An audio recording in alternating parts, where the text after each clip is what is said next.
And here we are, I believe. There we go. Okay, I can't tell until I can see that on the screen. So we're here. I made it. All right. Happy Wednesday. Wednesday. Which means tomorrow is this. Episode number 7. First day in Chicago. Chicago. Sweet home Chicago. Howdy, Don. How are we doing this evening? I've got a treat for Don tonight. Anyway, yes, so that. Heinz Verified, Day Trippin', Stephen He, co-starring me, Chicago, tomorrow night, 8 p.m., YouTube. So make sure you check that out. I might even post it, if I remember to do all these things that I have to do, which includes posting. I know. On the eye-bombing front, I may have gone a little crazy today.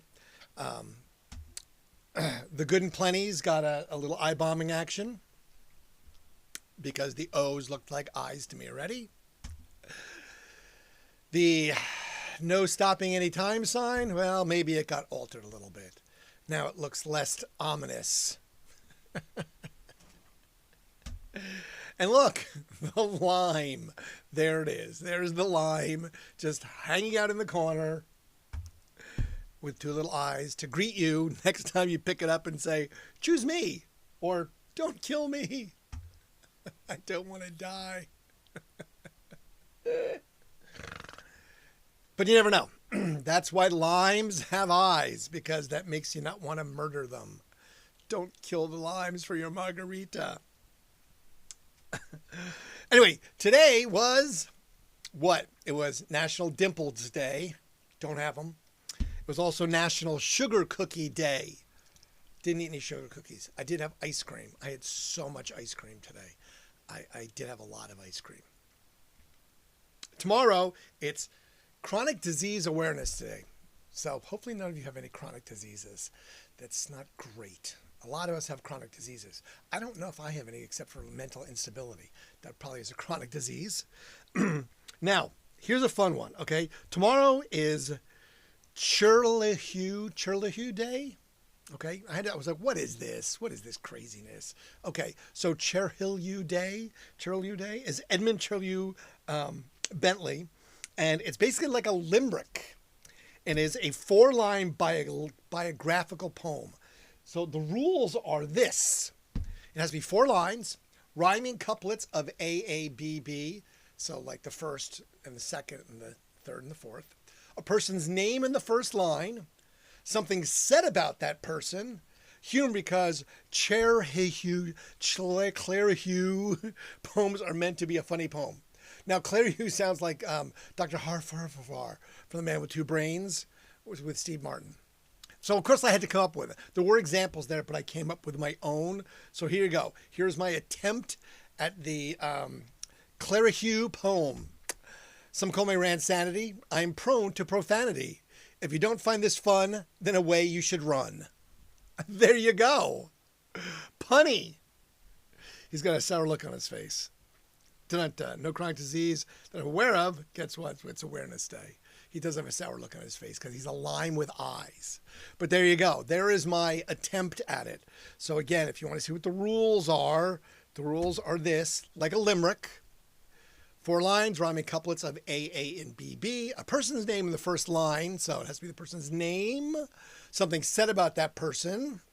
Humor, because Churlihu poems are meant to be a funny poem. And then again, my response was, some call me Randsanity. I am prone to profanity. If you don't find this fun, then away you should run.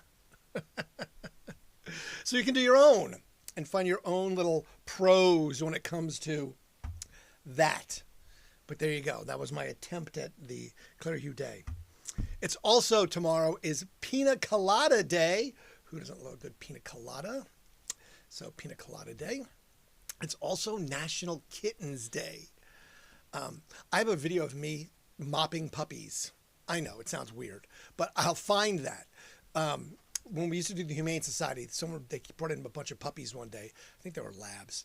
And I had the mop, and I kind of was mopping the floor, and they would just chase the mop. So it was like this puppy, like bundle chasing me, mopping the floor. It just made me think about kittens because I think about puppies, not kittens. I'm more of a puppy person, doggos as opposed to cattos. That's just me, though. Doesn't mean that you're a bad person if you like cats. You can love cats. Cats are great. I had a cat very briefly in college. I think I've talked about that. Kind of showed up in my life one day and kind of lived in the house and came and went when he wanted. And then one day he was gone. I was like, okay, I guess that's how cats work. They just kind of come and go. What can I say? Hence the cat. So I did get a chance to go to Grove City today. And I went to get I went to Michael's first. Now, two things that came out of my visit to two locations in Grove City. Michael's and then, of course, the other place that I'll get to momentarily. The reception I got at Michael's versus the reception I got at the other place. So when I was at the Michael's, I was picking up some glue. I needed some glue sticks that were super sticky. Permanent glue sticks. They make them. Who knew? I did, but I didn't realize that they actually had them. But anyway, so I went to Michael's and I didn't go to the self-checkout and because there was a woman there. She goes, no, come down here. I was like, okay. She goes, are you in a rush? And I'm like, no, I'm just checking out. She goes, let me tell you a story. Now, I'll recant this best I can. She was an older woman, probably in her 50s or 60s. So there was a man who was losing his memory. So he wrote everything down. His name was Jim Brown. And one day, a man came up to Jim Brown and said, are you Jim Brown? And he said, hold on, let me look. And he opened up his little notebook and he was like, names. Yes, I'm Jim Brown. And the man said, were you in Chicago in 1985? And he goes, well, let me look. Chicago, 1985. Yes, I was in Chicago in 1985.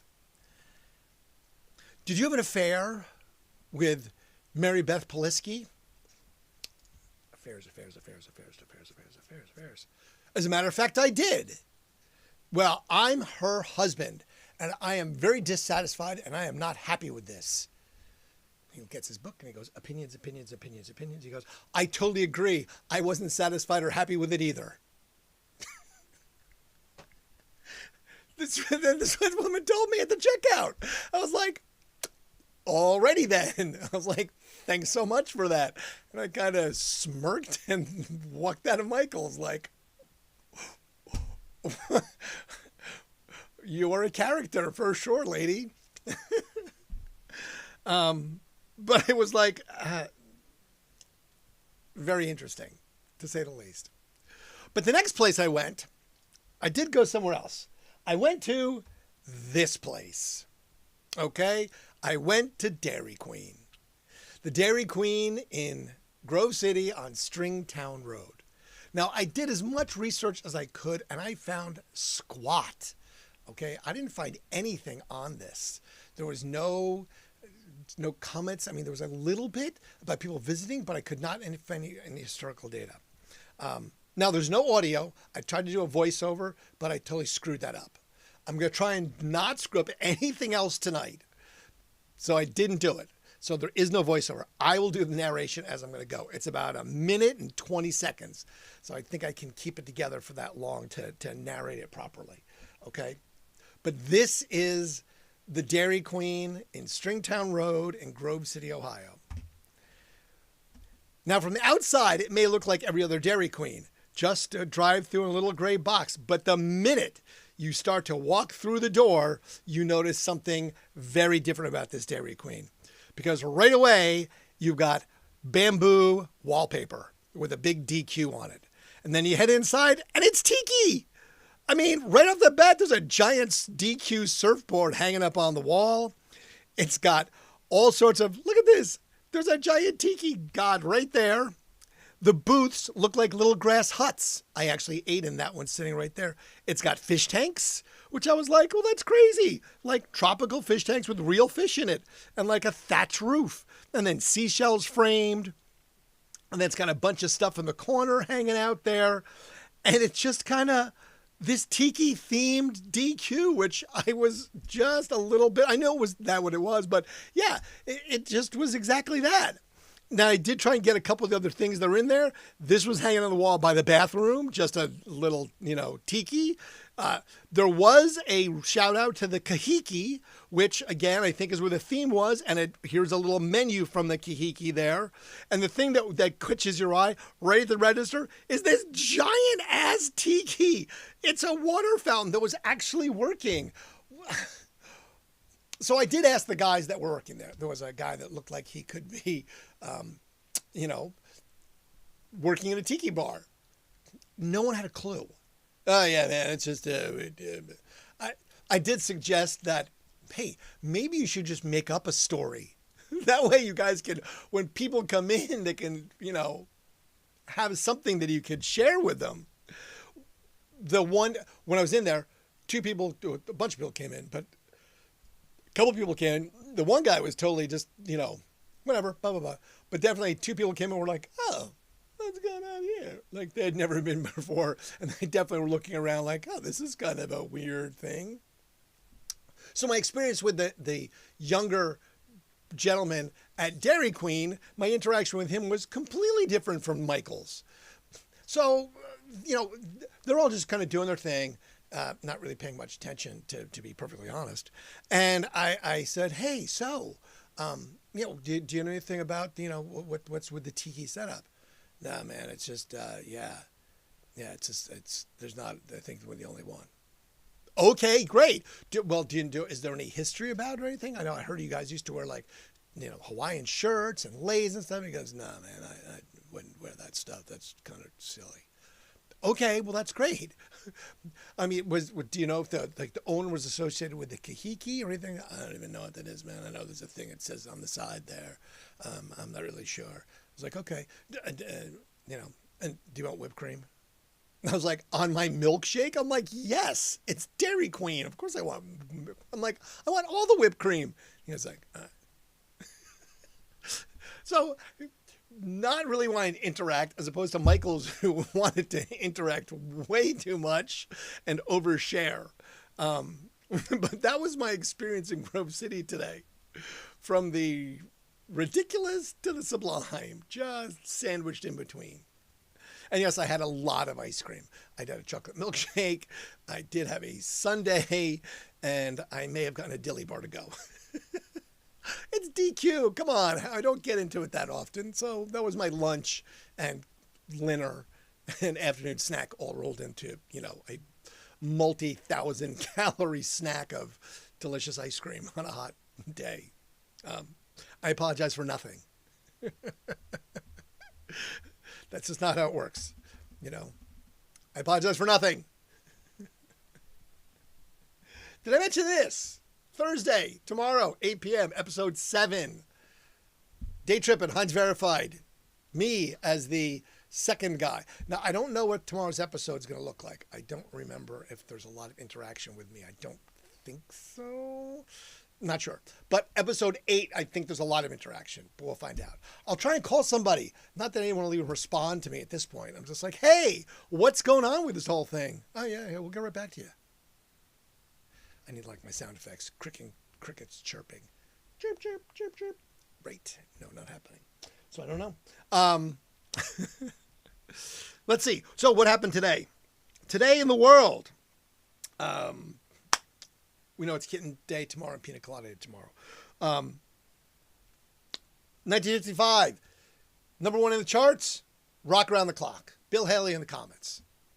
Also, number 1 in the charts this day. Rolling Stones, their first number 1 hit to hit the charts was Satisfaction in 1965. Who knew? Let's see. Now, we have tons of birthdays, not a lot of deaths, so that's good. I'm glad about that one. Let's see. Today on this day, Dick Clark did his very first American Bandstand. I met Dick Clark. I was trying to find the picture of him. I think it's on my Facebook, but there's a picture of me with Dick Clark. I am much younger, and I'm in like a suit and tie because I went to the grand opening of whatever the Dick Clark's adventure was here in Columbus when it opened. He was super nice. He was just like, of course, let's get a picture. I'd love to. I was like, yeah, of course he would be like that. He's a guy that does that.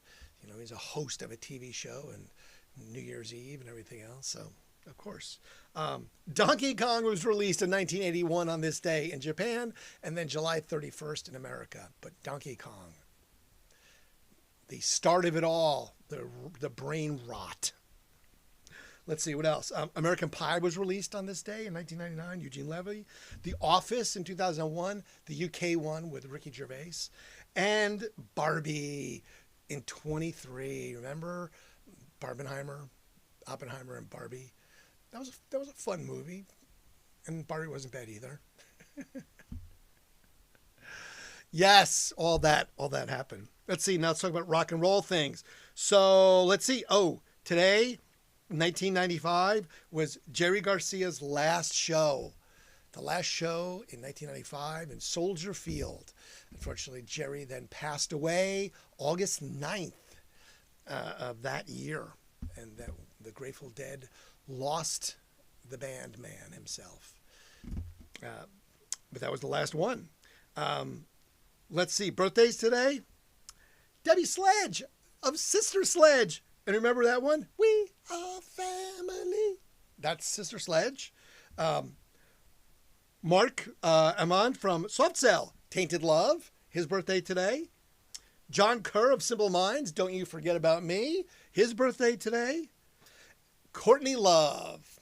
Now, we forever did not play Courtney Love on the radio station because of, the whole Kurt Cobain thing. I went and saw her play at the Newport Musical. She killed it. She really did. I was right there in the pit, and she was great.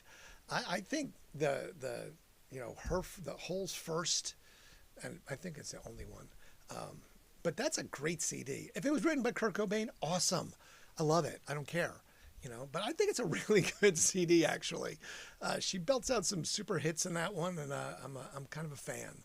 So, Live Through This is great, and it's a good album. Can't say enough about it. I've always enjoyed it from the first time it came out. She was kind of crazy when we met her. She was definitely an interesting one. Very, very forward, very out there. But that was her persona, for sure, to do that. But Courtney Love, happy birthday to Courtney Love. Also, Frank Bell of Anthrax, his birthday today. Kelvin Grant. You have no idea what that is, but you know the song because he wrote Pass the Dutchie on the left-hand side, which I was like, oh, yes, that's so funny. So I listened to that earlier. I was like, right, who doesn't love that? Pass the Dutchie. Isaac Brock of Modest Mouse, it's his birthday today. And Jack White, the man, the myth, the legend, it is his birthday today as well. Now, we met Jack White a couple times, and he was just, I think it depended on when we did an interview with him, and he was very talkative, very, nice, and very, yeah, I was like, wow, okay, cool. But then later, I think when he got even more famous, he definitely became less open about stuff, and he just became more of a curmudgeon. Just more, more mystery to him. I think that was what he tried to enact of being mysterious or whatever. Still nice, but definitely not as talkative in his second go around with us. But Jack White, his birthday also today. So that's all the rundowns of birthdays and events in music and acting today. I didn't really find any deaths that I wanted to put on there, so I didn't. I just skipped all the deaths today, except, I mentioned Jerry Garcia because he does, die. We all know the end of that movie. That's the way that works. So, what can I say? I'm gonna grab a little bit of. Sorry, parched. It was a little hot today, so we did lots of stuff outside today. Did some work today. Cut some grass today. Saw a snake today. It wasn't very big. Got a little garden snake, little garden snake thing. Kind of slither across the grass. Just shoot him into the bushes. Did not run him over with a lawnmower. Don't need to run over the snakes. I told you I saw one when I was golfing the other day, and he was a big-ass snake. I don't know if it was a garter snake or whatever. I went to grab him, but he was fast. He was a fast one. I think I avoided poison ivy once again today, even though I thought I saw some when I was cutting grass. And thinking about, wow, I really don't want poison ivy. And I thought about that multiple times as I was cutting, going, did I hit poison ivy? Did I just send shards of it everywhere? Will I be having problems breathing later? Will I be itching? Will I wake up tomorrow stiff with my joints knowing that I had poison ivy? I hope not. I do hope not. So, chronic disease. I thought we'd just dive into that just a teeny bit since it is tomorrow is National Chronic Disease Day. Because I was thinking about some of my extended family, and one of my extended family, Uncle Alex. Uncle Alex used to visit when we were kids. He worked for some governmental agency, National Endowment for the Arts or something like that. I don't know. I that's what his little ID badge said, but I don't know. He was always in universities, so he went to universities all across the country, well into his 70s when he was still going. He was still very active and still making it happen. I believe he just started wearing a bracelet, which is because he's on his way to 100. He's like 98 or 99 years old. Still very active. Like just went to Germany, I think, and went to like a Danube River cruise and signed up for another one for next year. I think it's just, hereditary and genes and all those things. My mom is also, I guess, related, uncle. So I guess it's her dad's brother's son. So that would make, yeah. So cousin, uncle, right. So her cousin, my uncle. And she's like 93 as well. So, these good genes thing. So apparently there's not chronic disease on that side of the family because they all live into their late 90s. Her parents, my mom's parents lived to be, in their 90s and everything else. So I'm just, I'm always curious about those things because I am not related to my mother and father. You can figure that one out, but that one's easy to guess. So I don't have a history of that I can look back at and say, oh, I'm going to be this tall and I'm going to keep my hair because, grandpa was bald. Don't know. And then, well, I was never dumb enough to send all my info to 23andMe and then have it hacked or sold or up for the highest bidder. Good luck with that if you sent your DNA profile into somebody because now somebody else just bought that. Again, it just went up on the auction block once again. But yes, the chronic disease, I think, is one of those things that, we look at some of the politicians, and these are not scientists or health experts talking about how and what we should do or what the things we should eat or not eat. And everybody's a health expert and health guru when it comes to weight loss, weight gain, everything else. And I always found it to be fascinating. Because I've never really personally struggled with my weight. I mean, if I eat too much and I don't exercise, I'll put on some pounds. If I drank too much, I would get, bloated and, look like the living dead. But for the most part, not really ever experienced anything of that nature, which is good. Again, knock on wood, I'm not trying to be a braggart or anything. I just find that it's very much... It's very, very interesting how, when we deal with chronic disease, no, we don't cure it. We just put Band-Aids on it. We put Band-Aids on bullet wounds. We don't actually cure it. And it sort of goes back to the whole thing we've talked about, where my license for AI is that we're really good at fixing things once they're broken, but we're not good at preventing things. I mean, that's kind of how it works, right? People are doubling down on Ozempic right now. I forget, it's like the Glister, whatever it is. I don't even know. Didn't care enough about it. But the thing is that there's got to be some consequences to that. If that is removing and it's changing how your body metabolizes and functions, and it removes, fat from your system in a way that it also reduces muscle, isn't your heart muscle? I'm just saying. I mean, your heart is all a muscle. So would it damage that over time? I'm just curious. It just seems that, we're very good at preventing things after the fact, but not before. So chronic disease to me is something that, yes, well, some people, I think it's hereditary. It's in our genes. It's inevitable. There's a time capsule, a trigger that happens.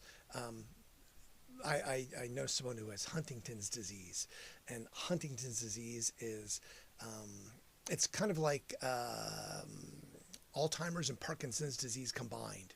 Although Guthrie died of it. I went to a bunch of Huntington's disease things over the years, and it's this insidious disease because you pass it down through the male. I don't believe the females pass the gene on. So the males pass it down to their offspring, and it's 50-50. It's a crapshoot, a complete crapshoot. That's the thing. So whenever a male carrier, whether he shows or doesn't show or ever becomes affected by it, passes on his genes. He passes on the gene for Huntington's disease, HD. Okay. Now, I always equated things because I always think I create mental images for pretty much everything. Everything I see is visualized. So to me, it was sort of like when you're born. You're born. There's this. It's almost like a cartoon.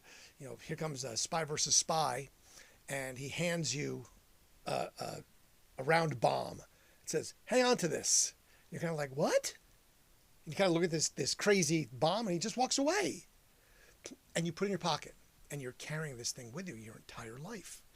And you may go your entire life from birth to death and never, ever know why this bomb is sitting in your pocket. It's just there. But at some point, if you're unlucky enough, he shows back up, this spy guy, and he lights a match and goes, "Can I see that for a second?" And hands it back to you. Now it's lit. And then walks away. You now start to show signs of HD. And it eventually kills you. I mean, don't get me wrong. It ends your life. Some people slowly, long term. It's a chronic disease that takes years to go. And then there's others that it's very fast and it's debilitating. You go from, high functioning human being, a federal agent, to a year later unable to stand on your own without having violent shaking and palsy, and you can't have cohesive thoughts, and you're trapped in your own mind physically. Become obsessive compulsive. A lot of things happen, but it may never get triggered. You could have 5 children and all 5 may get it, or all 5 may not. And it's a completely just, it blows my mind because they figured out where it is. Part of the Genome Project, they found it. They know what gene activates it. They know what the triggering enzyme is. They just can't stop it. They have no way to give you a treatment if you sort of have it. They can't give you a little block that says, okay, now you won't ever be exposed to it. But they can tell you if you have it, if it's in your system, and if you're going to be, if it's going to affect you later, yeah, you have it. And no, you're not going to be affected by it because you don't have the enzyme. Oh, yeah, you have it, and you're going to be affected by it at some point. I mean, that's kind of knowing when you're going to die. And I don't know, I had this conversation with someone the other day. This was a very kind of deep philosophical conversation that I didn't expect to have happen. It just kind of went down this path sideways very quickly. And we got into the thing, would you want to know when you would die? Would you? And would you live differently if you did? And when? If you found out when you were 18, or if you found out when you were 40, would you live differently? And I thought like, yes, I would actually, knowing that you're depending on where it is in your life cycle. Sure, you have a finite amount of time. I mean, we all do already, but thinking about when, knowing the exact date when, or, I don't think it matters what the means are, but just know that, July blank of this year is your expiration. Your heart has so many beats, your brain has so many pulses, whatever, and that's when it ends. So would you live differently? Would you act differently? I think my answer was yes. I definitely would, knowing that, you know, uh, if you had a very finite time, like, okay, you've got 5 years to live, that's it, and here's your end date, your expiration date, like a carton of eggs. Yes, I think I would definitely live more, even more rambunctiously, because again, there's so little time left.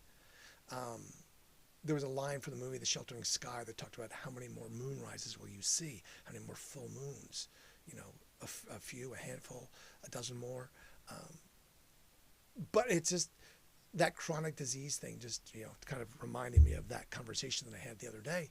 And the person I was talking with basically was like, no, I would not change a thing.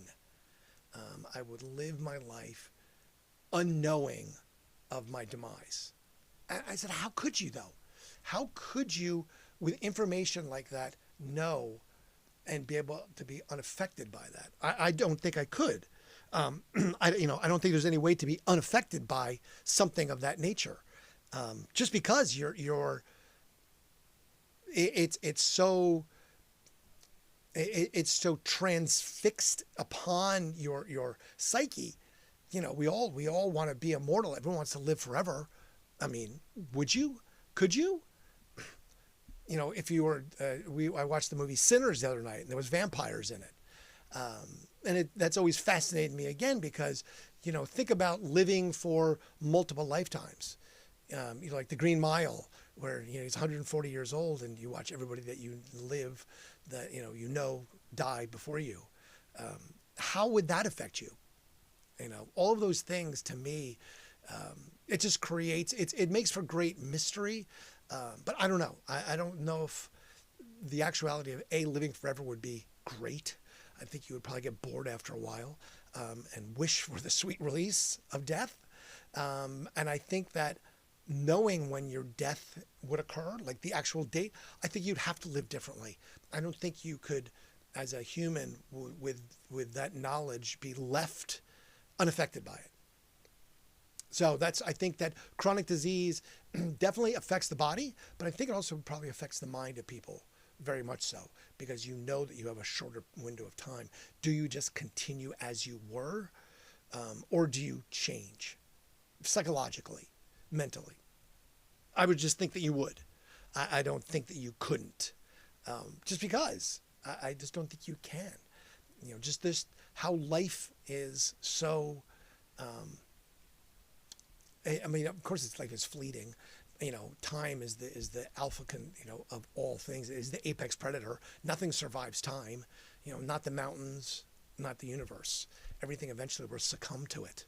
But it's just a made up thing that we created, time.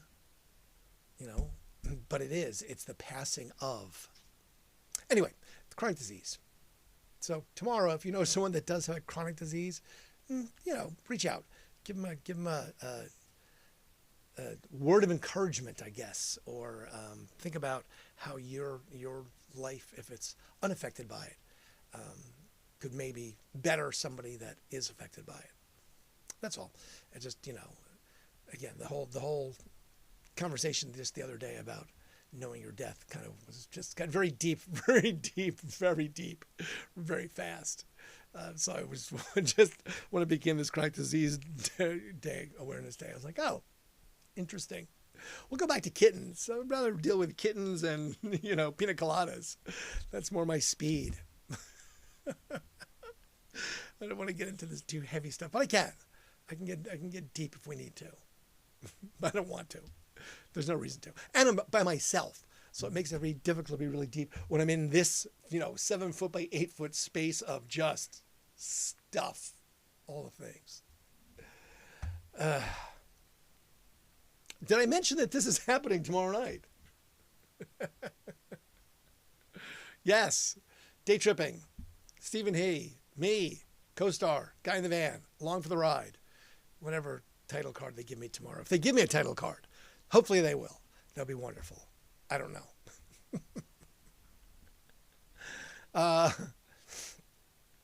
I don't have a ton to go into tonight. I had a couple things, but I was like, you know what? I'm going to save it for another day. It's Wednesday. It was really hot. It was just a long, long day. I was a little off my game today. Slept like crap last night. Don't know why. Probably will sleep like crap tonight since I ate so much ice cream today. I mean, I really did. The chocolate milkshake, the sundae, and the deli bar, which, by the way, they were all so good. I mean, that's why it's so bad for you. That's why chronic disease, sugar. Yeah, because it's so good. It's just horrible for you, though. I know. Sorry, had to do it. Had to go to DQ. Now I have to go to Carvel in Beaver Creek, Ohio, that Don told me about. Now, last night we did talk about briefly, we talked about the Demolition Derby. I did do a little research on it. I am going to see if it's on the 22nd. So that's coming up like really damn fast, like amazingly fast. So I don't know if I can actually pull it off to get done that quickly. So there's got to be other ones. But yeah, it's the 22nd to the 25th. So basically so in like 3 weeks. Yeah, so I had to find a vehicle and then find all these rules and regulations, register, and then get out to Beaver or wherever he said, Ironton, Ohio, to go Demolition Derby. But yes, I think I would like to do that. I would like the Demolition Derby. I just have to make sure I can Demolition Derby. Anyone else want a Demolition Derby? Don does. Don said he wants a Demolition Derby. Maybe I'm trying to think. Got to find a reasonable car though. It's got to be able to stand up to it. You know, we need like a 1978 Lincoln Continental that's like 18 feet long and 7 feet wide, made out of nothing but good old U.S. steel. It weighs 7 tons. It's pretty much a brick on wheels. That's what we need. Something of that nature that's just so big that nothing will sustain it. And I'm sure there's classes. I'm sure that they're not going to put you in there with a bunch of Miatas if you're in a honking Lincoln Continental. But Demolition Derby, I have a picture just before the Demolition Derby last year, and I did go to it when I was working at that fair. Because why the hell would I not go to a Demolition Derby? It was everything that you would think it would be. It was completely all of that. I have some videotape from it, and I'm sure I could show it at some point. But yes, it is everything you imagine a Demolition Derby would be, and then some, for sure. There is infighting and car crashing and yelling and screaming, and there was definitely some family members that may have been part and parcel to the whole event. Just saying. Demolition Derby. I'm going to try and make it happen. I promise. It's on my bucket list of things to do. Things to do before summer end. I don't know. It's not a good one. Don, did he come up with a Clarihu yet? I'm Don, the idea guy. I spit in your eye. I like to tiki, and I can't rhyme with tiki. Screwed that one way up because I didn't think about it long enough. Just didn't have a tiki rhyme. Anyway, I'm Don the IKEA with lots of ideas you can buy. If you don't have the money to invest, your marketing will lack zest. Oh, there you go. That's it. Oh, you did it up there earlier. I thought the zest was the whole lime thing. I'm sorry. That was my bad. I thought the zest, because, the zest is the peel of the lime. I thought there was some jab at the lime with the Google eyes. That's all. My bad for not paying attention. My bad. The zest. Got it. Now it makes sense. A guy named Randy thought driving until Germany would be dandy. So he put in the gas and went looking for a crash. Nice. Yes. Close enough. I think we'll have to do that. We will look for a crash. Who knew? Who knew? So tomorrow's Thursday. So after the episode, I will be back and we can recap Chicago, episode 7. This right there. Episode 7. Okay? So I'm going to go because I'm tired. It was a long, hot day. It was just kind of a gross, steamy, hot day. And that's my story, and I'm sticking with it. My mom told everyone she said to tell everyone hello. So I'm telling you all hello from my mom. Yeah, she said, make sure you say hello to everybody. I was like, I will, Mom. I will say hello to everybody, literally. So my mom says hello. As always, thank you so much for coming and being here. I'm worked on my editing skills, so I did a little editing, so it wasn't terrible, I don't think. There was some stills in there. I will have to work on the transitions, and I do need to work on the voiceover, because it wasn't there. I couldn't find how to voice over it, so I think I have to record it prior, because I didn't want to record it in the store, be like narrating while I'm walking around with the camera. Here we are in Grove City, Ohio, I didn't want to do that. So, and I didn't really want AI to do it, even though it kept on saying, let AI. I'm like, I don't want AI to narrate for me. Thank you. You can record your voice. I'm like, oh, that would be creepy, because then I'll have somebody talking in my voice that's not me. Like, I don't know, Grok. Did you read about that stuff today? If that's true, what? Yeah, like I said, good luck with that. I think that was a hallucination, as they say. Maybe not. Oh, man. Thank you so much. Have yourself a stupendous evening. Remainder of your evening. And I will look for you tomorrow after this guy.